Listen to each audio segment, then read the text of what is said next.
Fala pessoal, esse é mais um Treinando Consciência, o programa que busca trazer a ciência para você treinar de maneira mais eficiente.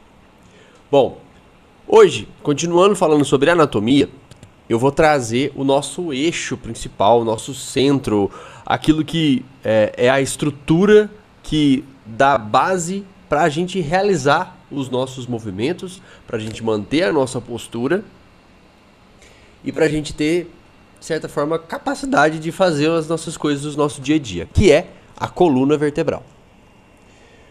Bom, são 33 vértebras ao todo. E elas são constituídas, cada vértebra é constituída por corpo, o corpo vertebral, o arco e os processos, tanto espinhosos quanto os transversos. Dessas 33, a gente tem 7 cervicais, 12 torácicas, 5 lombares, e aí vem as fundidas, que são as 5 sacrais e as 4 coxígeas. Beleza? A coluna tem um tamanho que varia se a pessoa é homem ou mulher. Normalmente, para o homem é 71 centímetros de coluna e para a mulher 61. Na coluna vertebral normal, né, de um ser humano adulto, a gente tem algumas curvaturas. Tá?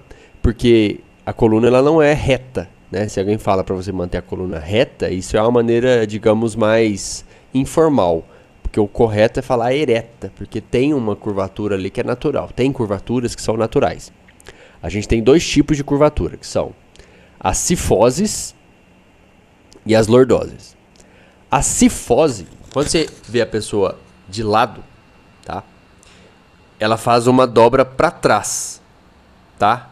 Então, ela é presente na coluna torácica, na região da torácica, né?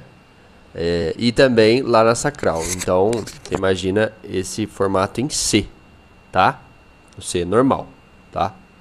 Já as lordoses é o contrário, é um C invertido, tá? Então, se a torácica, por exemplo, faz isso aqui, quando chega lá embaixo na lombar, por exemplo, ela faz um C invertido, ela faz um S, juntas ela forma um S, assim, ó, tá? E aí então a lordose é presente na lombar, como eu acabei de falar, e também na cervical, lá em cima, aqui na região do pescoço, tá? Então, enquanto a cifose é uma convexa, uma dobra para fora, para trás, né?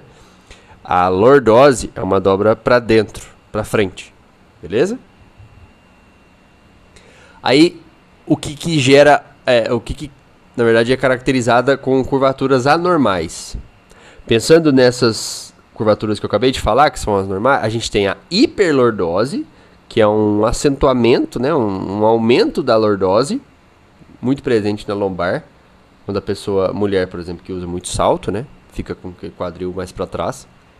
Tem também a hipercifose, então quando a pessoa tem o pescoço muito para frente, né, ela vai aumentar essa curvatura aqui da cervical.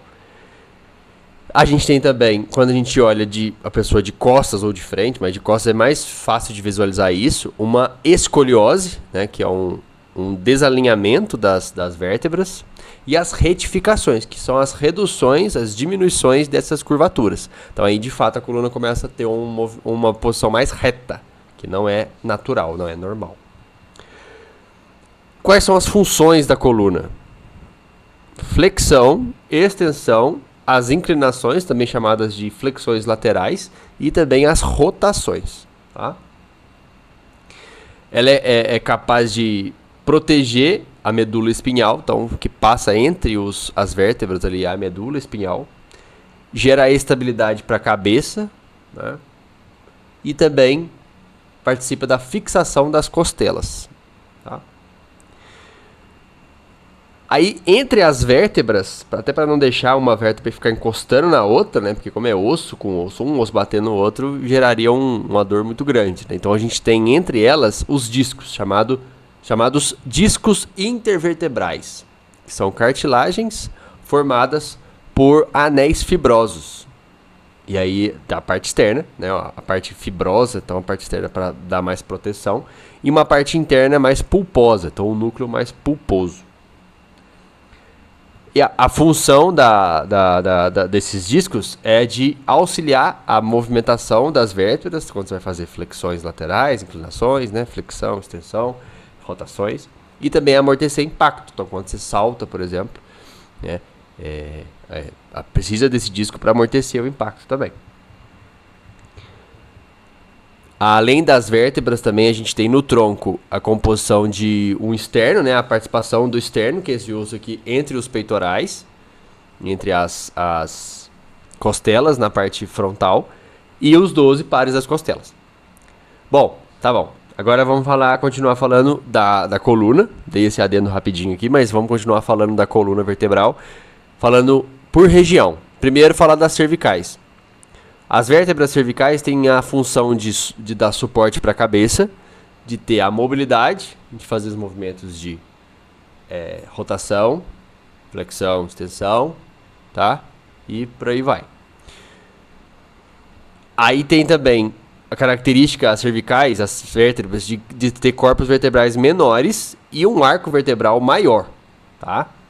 Então aí, específicas, lembrando, são 7 vertebrais, e aí a gente tem a C1 e a C2 que tem nomes específicos. C1 é o Atlas, não tem corpo, nem arco vertebrais, e também não tem um disco intervertebral entre a C1, que é o Atlas, e a C2, que é o Axis. Por quê? O Atlas, ele tem um encaixezinho, porque a C2 tem o Axis, que é um pontinho levantado aqui, ó, que é o dente do Axis. E aí quando a gente faz esse movimento aqui, ó, a C1 roda, o Atlas roda sobre o dente do Axis, tá? E aí de C3 a C6 são típicos, cervicais típicas. E a C7 já é uma vértebra que vai começar a transição para a torácica. Então tem um processo espinhoso mais alongado. Já nas torácicas, são vértebras mais com maior comprimento em comparação com as cervicais. Os processos espinhosos mais compridos e grossos, tá? E também processos transversos maiores. E os discos intervertebrais também são maiores, porque ali o impacto nas torácicas, na região da torácica, já é maior, tá? Entre a T1 e a T10, as 10 primeiras vértebras torácicas, tem articulação com as costelas, por meio desses processos transversos que são maiores. E na T12 já tem então a transição para lombar, tá? Então já tem uma diferenciaçãozinha ali. Já as lombares são as vértebras que têm os maiores corpos vertebrais, tem um maior suporte para carga, por isso, né? Porque imagina a pressão que tem ali na região da lombar, né?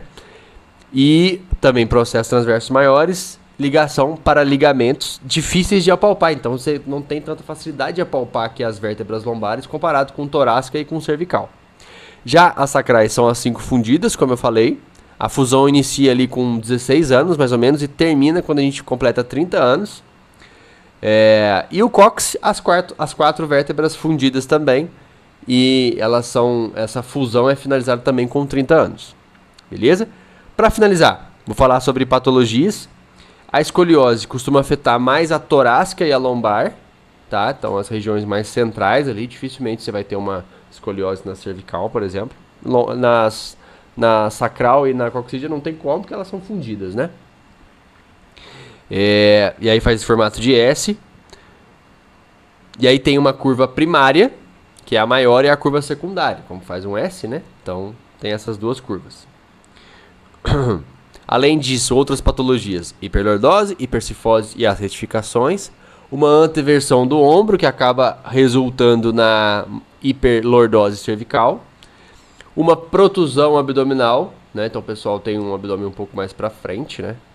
E aí isso pode acarretar em problemas na lombar também. E a hérnia de disco, né? Que é um extravasamento ali do disco intervertebral e acaba fazendo com que uma vértebra acaba deslizando sobre a outra, dando esse deslizamento para frente, mas também podendo ser para trás.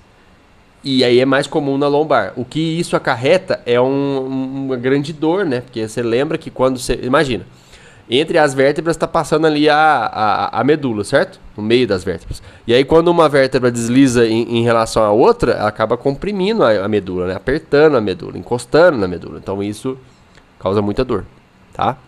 Falando em dor, no próximo programa, né, no próximo episódio, eu vou falar especificamente sobre dor e a dor relacionada com a dor lombar, os tipos de dor e etc.